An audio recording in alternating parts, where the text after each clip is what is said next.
Race number 5 at Ascot on Tuesday will jump at 2:48. It's the Mrs. Max Handicap over 1,400 metres in replay. Let's go down to Bunbury and the last start performance of Superstorm. Aggression by Parnham here just to try and work through the bridle. Frosty Bell's the leader, but Mr. Cunifer quickly joined it, hit the lead. Further back, 2 lengths behind them, Veracini, Tollman, Superstorm now into the clear and being popped. The big question, Mr. Cunifer led them with 100 left to go. 2 in front, Tollman runs to second, Superstorm down the outside, lunging late. They'll go to the line, tight go, thought Mr. Cunifer. Superstorm would probably be one of the best 3-year-old maidens in the whole of Western Australia. I thought was pretty unlucky not to win at Bunbury in the replay race. Was beaten a quarter length by Mr. Cunifer, but certainly didn't have the run of the contest at $1.20. The winkers go on here. William Pike rides, I think, can be making amends and winning its first race. Goes on top for number 6, Rapid Transit. The visors go on. This horse trained by Trevor Andrews. Jared Noski takes over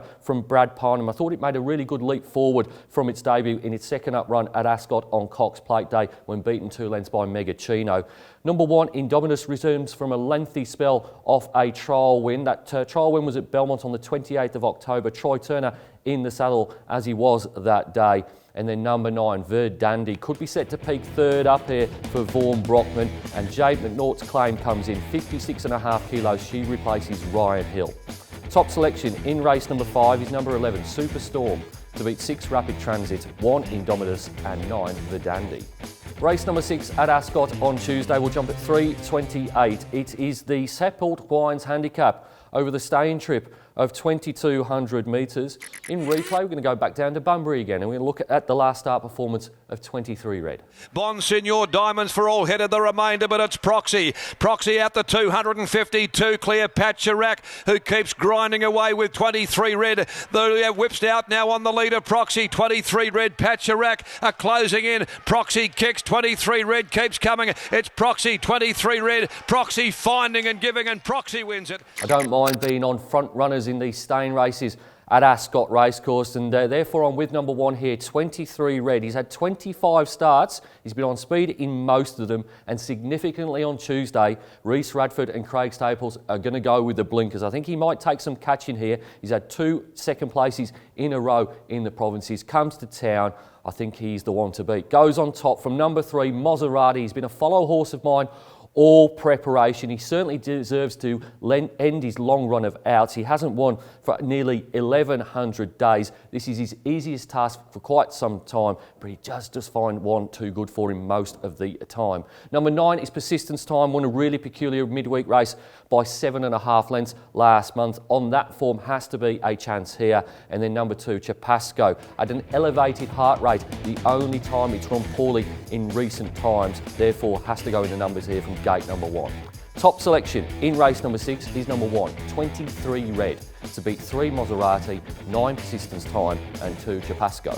Race number 7 at Ascot on Tuesday will jump at 4:05. It's the Janet Hamill Art Exhibition, 7 to 9 November at Ascot Handicap over the 1,600 metres. In replays, take a look at the Cerise and White Galloper, Bogart. Special choice, 2 lengths further back to Dig Deep, but War Saint with a kick. It's War Saint to the 200 by 2.5. Special choice, Dig Deep is starting to charge, and so's Jericho Missile. War Saint's the leader. Look at Dig Deep and Jericho Missile. It's Jericho Missile erupting, storms past them. Jericho Missile with a super win. Bogart, he's certainly not the best Peters Investments 3-year-old male, but this is many levels lower than the race we saw in replay. That was the Belgravia Stakes. He was beaten 3 3/4 by Jessica Missile. Big drop in class here. Just the 56 kilos. Nice gate. William Pike goes on top. From number 3, Master Pearl, who won 2 starts ago before drawing the car park at Ascot last time out. Gate number 13 in a field of 15. Had absolutely no chance whatsoever.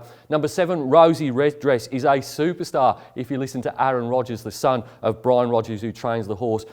Absolutely bolted in at odds of $31 on a midweek race at Ascot on the 23rd. A repeat of that performance would certainly be in the numbers. And then number 5, Mr. Cunifer, held on to beat Superstorm on his debut. That form probably will stack up. Top selection in race number 7 is number 11, Bogart, to beat 3 Master Pearl, 7 Rosie Red Dress and 5 Mr. Cunifer.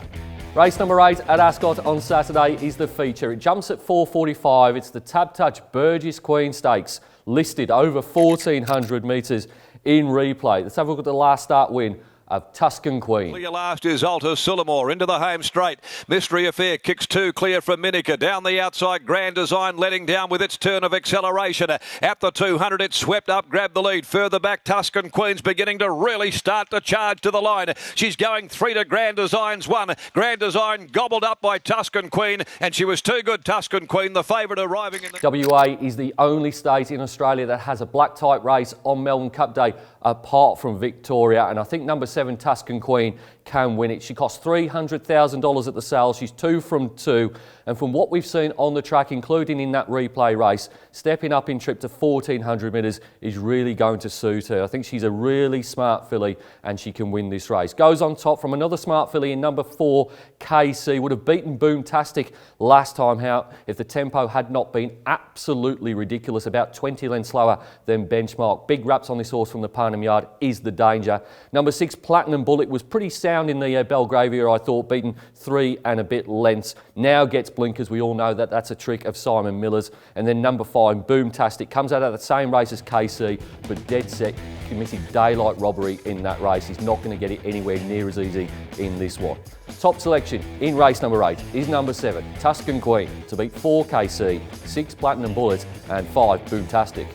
Race number 9 at Ascot on Tuesday will jump at 5:25. It's the Crown Perth Handicap over 1400 metres. The replay horse is number 7, not to be missed, finishing 3rd last start. Oceans 15, tackled by Stormy Ruler, Dead Pack who've headed it. 2 lengths behind them, Wanna Be Good running on from Not to Be Missed. It's Wanna Be Good out near the middle of the track, going up with Dead Pack. Oceans 15 comes back, Stormy Ruler, Not to Be Missed down the outside, closing. Oceans 15 regains the lead, Dead Pack, Not to Be Missed. They went to it tight. I think it could be a good day for William Pike backers at Ascot Racecourse, and I think he'll probably win the last here with Not to Be Missed. Each of his 5 closing sectionals have been really, really good. He stays in Class 5 company, but this is significantly easier race. He was only just touched off by Oceans 15 in the replay event, and there's no Oceans 15 to beat in race number 9. Goes on top from the talented number 4, that is Velago. He does a hell of a lot of things wrong, but he gets gate number 11 here. He'll probably be about 6 wide the trip, but he has run well, particularly behind Laurentino 2 starts ago. His best is better than his class, but you just simply can't trust him. Number 9 is Ebony Margie, over-raced Castor Plate last time out when failing to complete the hat-trick. The blinkers come off today and Jake McNaught keeps the ride. And then number 1, Dicoletto, very strange looking galloper this horse, but he is tackling his favourite trip of the 1400 metres. He's won 3 times over the 7 furlongs.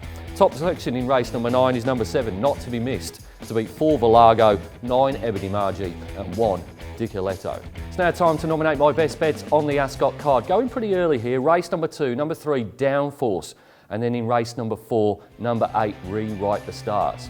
It's easy to stay up to date with everything that's happening at Perth Racing. You can log onto our website or you can follow us on one of our social media channels. Until next time, bye for now.